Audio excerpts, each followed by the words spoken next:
বেলাল রাদিয়াল্লাহু তাআলা নবী স্বপ্নে দেখাইলেন ঘুমের ঘরে, ডাক দিয়া বলল, বেলাল, কত কত মানুষ আমার রওজা জিয়ারতের জন্য আসে, লাখ লাখ টাকা খরচা করে আমার রওজা জিয়ারত করে যায়, এই মদিনার জমিন পাড়ায় যায়, কিন্তু বেলাল তুই আমাকে কত মহব্বত করতি, আজকে 6 মাস হয়ে গেল, ও বেলাল তুই তো আমার দিকে আসস না, তোর কি মনে চাই না আমার রওজা জিয়ারত করতে? ও বেলাল তুই আয় আয়। বেলাল ঘুম থেকে শীত মারিয়া উঠে পুতলা নিয়ে দৌড় দিলেন মদিনার দিকে। মদিনায় গিয়ে কই, ইয়া রাসূলুল্লাহ, ইয়া হাবিবাল্লাহ, নবী গো,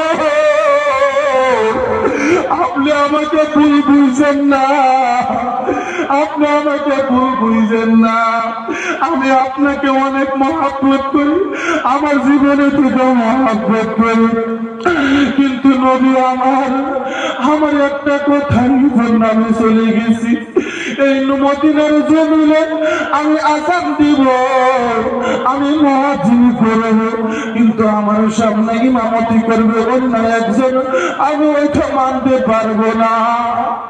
ওগো নবী গো, আপনি মদিনার জমিনে শুয়ে আছেন, আপনার রওজা দেখে আমার মাথা ঠিক থাকে না, ওই জন্য আমি চলে গেছি। ওই কথা বলতে বলতে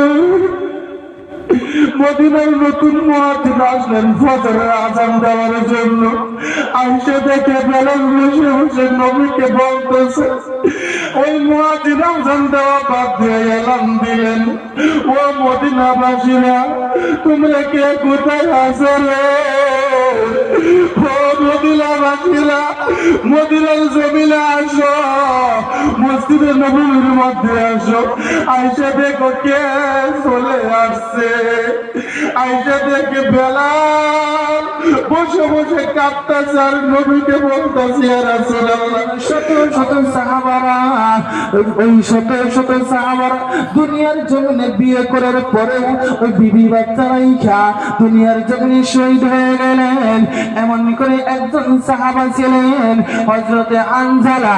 ওই হানজালা রাদিয়াল্লাহু তাআলা আনহু বিয়ে করছে মাত্র একদিন হয়েছে, বাসর রাত করেছে, বিবির সাথে মিলামিশা করেছে, ফজরের নামাজের টাইমে গেছে গোসল করার জন্য।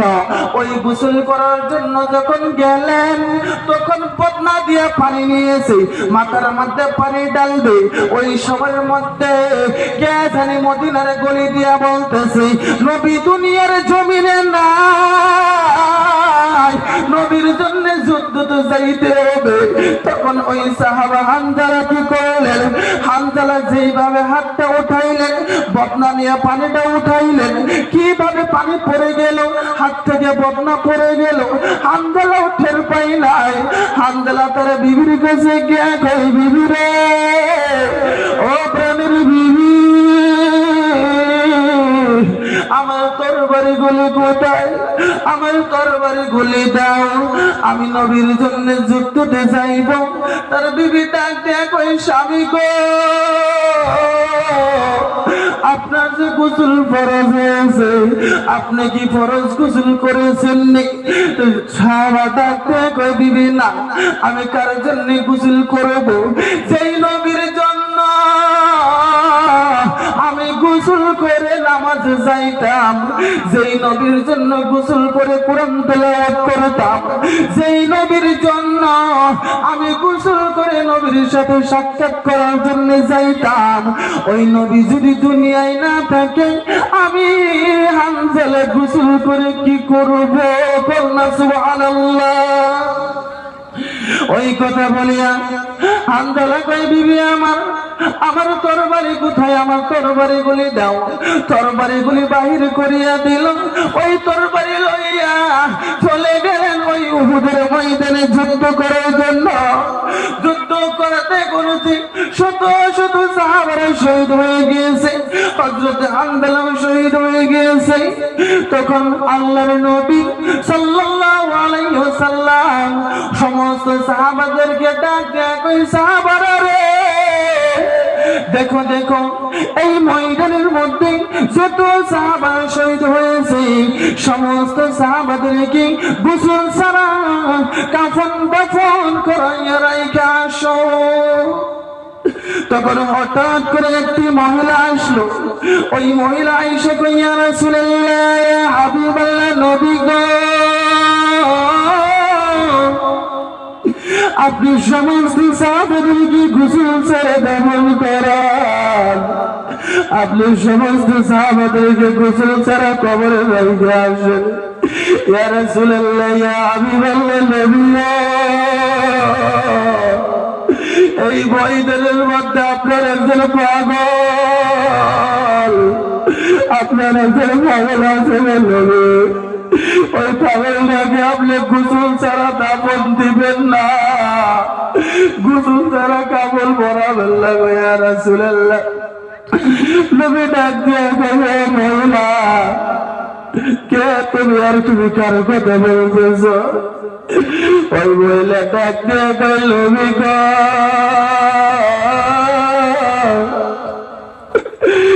ইয়া রাসূলুল্লাহ হাবিবাল্লাহ নবী গো,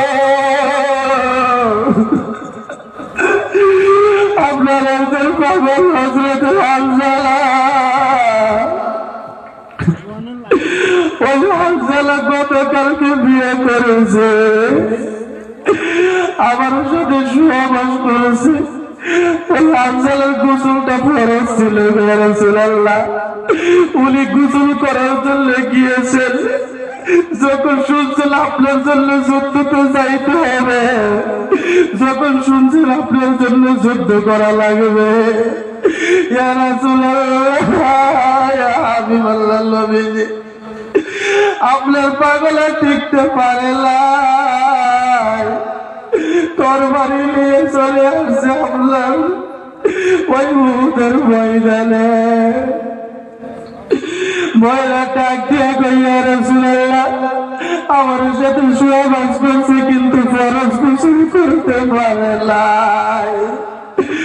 নবী কই ও সাহাবারা, এই ময়দানে তাকায়া দেখো, ওই ময়দানে খোঁজ খবর নিয়ে দেখো, তালাশ করে দেখো, এই কোন সাহাবারা আমার পাগল, ওই আমার পাগল হানজালা কোথায় আছে বাহির করো। সবাই তালাশ করে খুঁজে পাইল না, সবাই তালাশ করতেছে খুঁজে পাইতেছে না। সাহাবারা ডাক দিয়া কই ইয়া রাসূলুল্লাহ ইয়া হাবিবাল্লাহ নবী গো, হানজালাকে বাবা চাইতেছে না। নবী ডাক দিয়ে কই তোমরা সবাই মিলে আমার তালাশ করো, দেখো আমার পাগল হানজালা কোথায় আছে, ওই হানজালাকে বাহির করো। কিন্তু হানজালাকে খুঁজে পাইতেছে না। খুঁজতে খুঁজতে খুঁজতে আরশ থেকে আল্লাহ রাব্বুল আলামিন কয়, ও জিবরাইল, যাও যাও যাও আমার বন্ধুর কানে কানে বলে দাও, যেই সাহাবা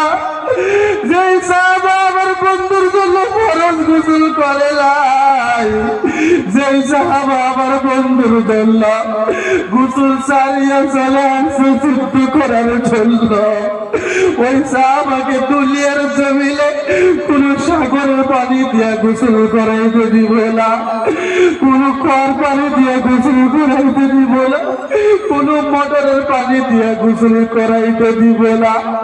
ওই সাহাবাকে আমি আল্লাহ রাব্বুল আলামিন জান্নাতের পানির দ্বারা গোসল করাইয়া জান্নাতে প্রবেশ করাবো। কন্যা সুবহানাল্লাহ।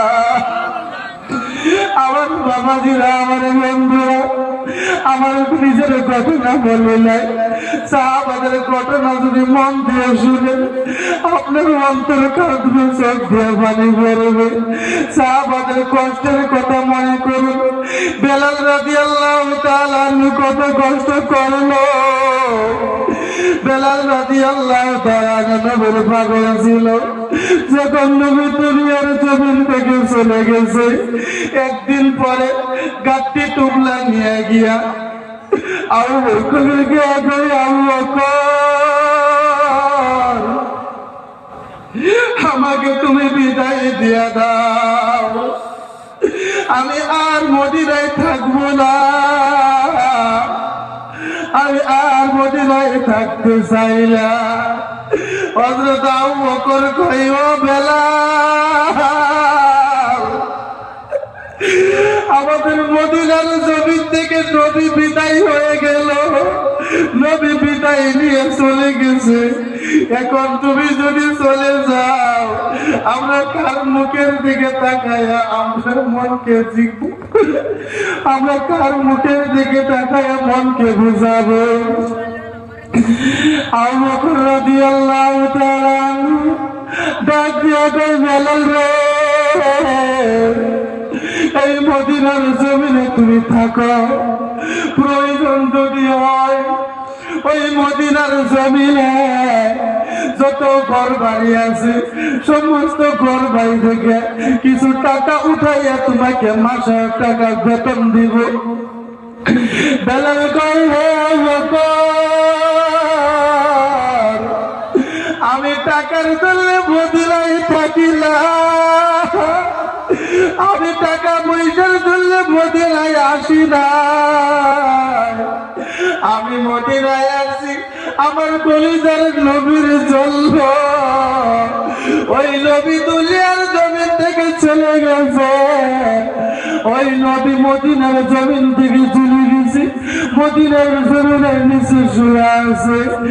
ও আবু বকর, আমি যদি থাকি আমার নবীকে তোমরা আয়না দিতে পারবা নি? আবু বকর কই, না না না, আমি চাইলে ওইটা সম্ভব না। বেলাল কই, আবু বকর, তাহলে আমার থাকা সম্ভব না।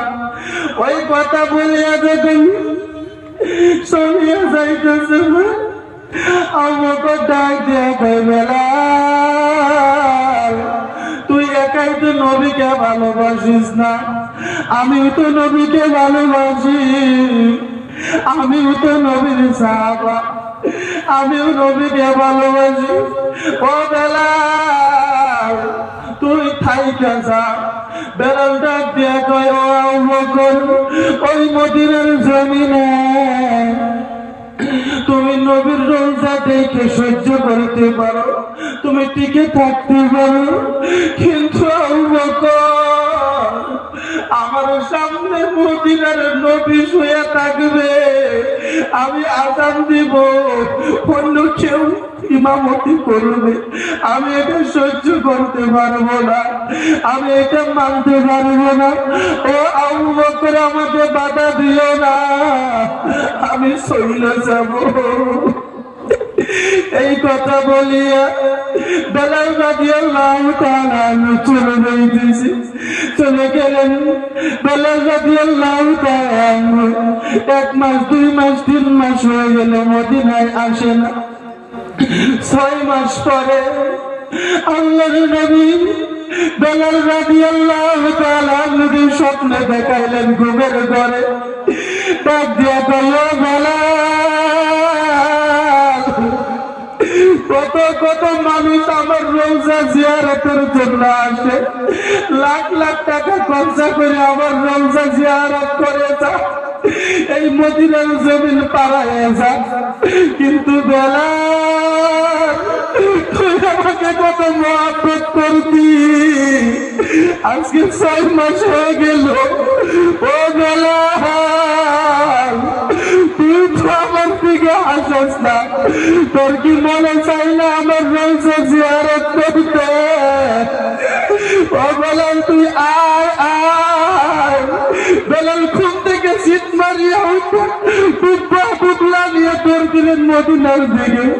মদিনায় গিয়া কই ইয়া রাসূলুল্লাহ, ইয়া হাবিবাল্লাহ, নবী গো, আপনি আমাকে ভুল বুঝছেন না, আপনি আমাকে ভুল বুঝছেন না। আমি আপনাকে অনেক মহব্বত করি, আমার জীবনে থেকে মহব্বত করি, কিন্তু নবী আমার একটা কথাই জন্য আমি চলে গেছি। এই মদিনার জমিনে আমি আযান দিব, আমি মুয়াজ্জিন করব, কিন্তু আমার সামনে ইমামতি করবে অন্য একজন, আমি ওইটা মানতে পারবো না। ওগো নবী গো, আপনি মদিনার জমিনে শুয়ে আছেন, আপনার রোজা দেখে আমার মাথা ঠিক থাকে না, ওই জন্য আমি চলে গেছি। ওই কথা বলতে বলতে মদিনায় নতুন মুয়াজ্জিন আসলেন ফজরের আযান দেওয়ার জন্য। আয়েশা দেখে বেলাল বসে বসে নবীকে বলতেছে, ওই মুয়াজ্জিন আযান দেওয়া বাদ দিয়ে এলান দিলেন, ও মদিনাবাসীরা, তোমরা কে কোথায় আছো রে? ও মদিনাবাসীরা, মদিনার জমিনে আসো, মসজিদে নববীর মধ্যে আসো। আয়েশা দেখো কে চলে আসছে। আয়েশা দেখে বেলাল বসে বসে কাঁদতেছে আর নবীকে বলতেছে, ইয়া রাসূলুল্লাহ, আপনি আমাকে ক্ষমা কইরা দেন। ওই কথা বলিয়া বেলাল রাদিয়াল্লাহু তাআলা গাড়ি মাথার মধ্যে নিলে বেলালের বাড়ির মধ্যে চলে যাওয়ার জন্য নতুন মুয়াজ্জিন ডাক দিয়ে কইল, বেলাল তুমি চলে যাইয়া ফজরের আযানটা তুমি দিয়ে যাও। বেলাল ডাক দিয়ে কই, না না, আমি আযান দিব না।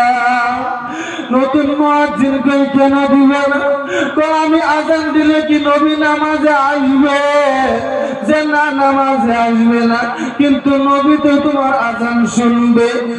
না না না, আমি আযান দিলে যদি নবী নামাজে আসে, নবী যদি ইমামতি করে, তাহলে আমি অবশ্যই আযান দিব। এই কথা বলে চলে যাইতেছি।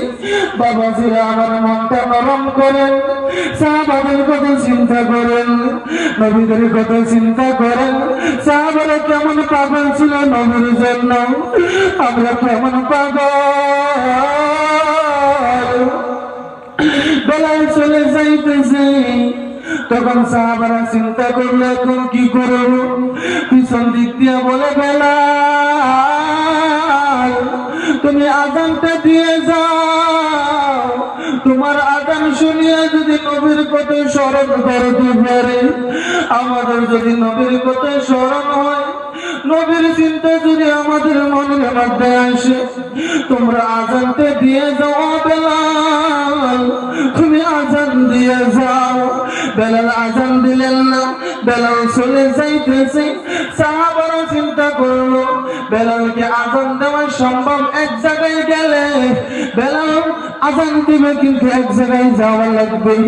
নবীর নাতি ছিল হাসান হুসাইন, হাসান হুসাইনের কাছে গেলেন সমস্ত সাহাবারা, গিয়া কই, হুজুর গো, ও হাসান হুসাইন, আপনি তো নবীর নাতি, আপনাদেরকে তো নবী অনেক মহব্বত করত, আপনাদেরকে তো নবী অনেক ভালোবাসত। ওই নবীর উসিলা করে বেলাল তো আপনাকে অনেক ভালোবাসে। ওই হ্যাঁ, আমাকে অনেক ভালোবাসে, এখন কি করব? সাহাবারা কই, হাসান হুসাইন,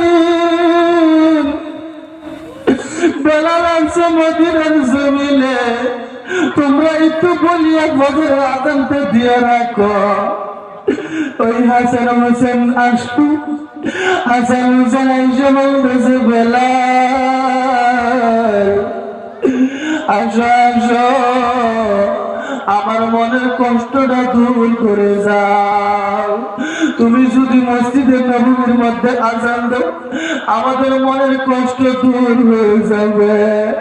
বেলাল কই তোমাদের মনের কষ্ট যদি দূর হয় তাহলে আমি আজান দিতে রাজি আছি। আমার বাবাজিরা, আমার ভাইরা, খেয়াল করে লক্ষ্য করে কথাগুলো শুনবে। বানানি কোনো ঘটনা না, নবীর সাহাবাদের ঘটনা, কিতাবের ঘটনা। তখন আল্লাহ ওই হাসান হোসেন যখন আজান দেওয়ার জন্য বললেন, বেলাল রাদিয়াল্লাহু তাআলা আনহু আজান দেওয়ার জন্য যখন দাঁড়াইলেন, আল্লাহু আকবার বললেন ভালোভাবে, আশহাদু আল্লা ইলাহা ইল্লাল্লাহ বললেন ভালোভাবে, কিন্তু আশহাদু আন্না মুহাম্মাদুর রাসূলুল্লাহ, আশহাদু আন্না মুহাম্মাদুর রাসূলুল্লাহ যখন বললেন তখন আর টিকে থাকতে পারেন নাই। বেলাল রাদিয়াল্লাহু তাআলা আনহু এই মসজিদে নববীর মিনার দিকে বেহুশ হয়ে পড়ে গেলেন জমিনের মসজিদে। আমার বাবাজিরা, আমার ভাইজানেরা, সবাই আর মুসলিমের নাম করবো না, কিন্তু আমার বাবাজিরা আমি আপনাদেরকে একটা কথা বোঝায় যায়, নবীর জন্য যা আমরা তো পাগল, আমরা তো নবীর উম্মত।